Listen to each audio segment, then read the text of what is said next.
Ci troviamo all'interno della Domus e Palazzo Episcopale, che è un complesso museale di nuova realizzazione che contiene al proprio interno un vero e proprio spaccato di quella che è la storia di Aquileia, su più strati sovrapposti, dandoci un po' il senso di quello che il sottosuolo di questa grande città romana ancora ci può riservare. Qui troviamo infatti tre stratificazioni, tre pavimenti musivi che coprono un arco cronologico di circa 3 secoli e che per l'appunto sono sovrapposti l'uno all'altro su un'altezza di quasi 2,5 metri.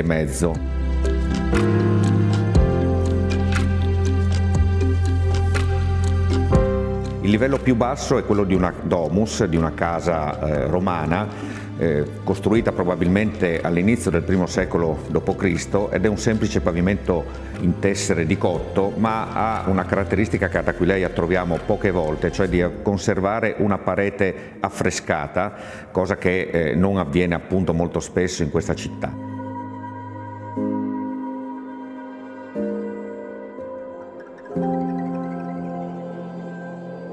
Il livello intermedio è quello di una grande sala absidata del IV secolo d.C.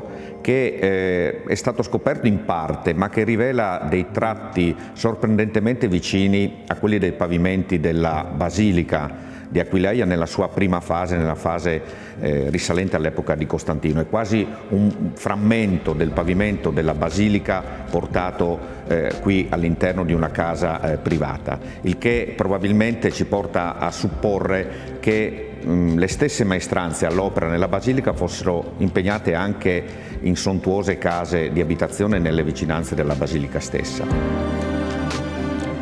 Alla quota superiore abbiamo invece il pavimento del Palazzo Episcopale.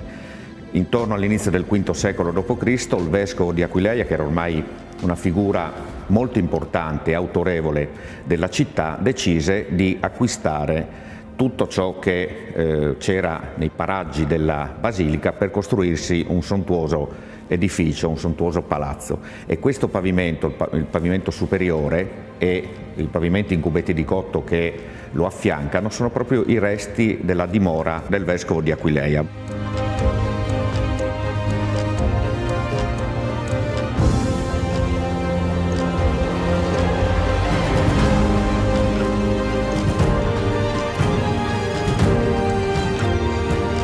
È un luogo di particolare suggestione proprio perché in questo luogo quasi si penetra all'interno della storia di Aquileia, si affonda nella storia di Aquileia. È un luogo a cui sono particolarmente legato perché le indagini fatte nel 2010 proprio in maniera quasi inaspettata ci hanno portato delle scoperte eccezionali e da quel momento la Fondazione Aquileia ha iniziato un iter progettuale che poi è terminato 6 anni fa con la realizzazione di questo edificio museale a cui, devo dire, ho contribuito appunto nel mio ruolo di direttore della Fondazione Aquileia.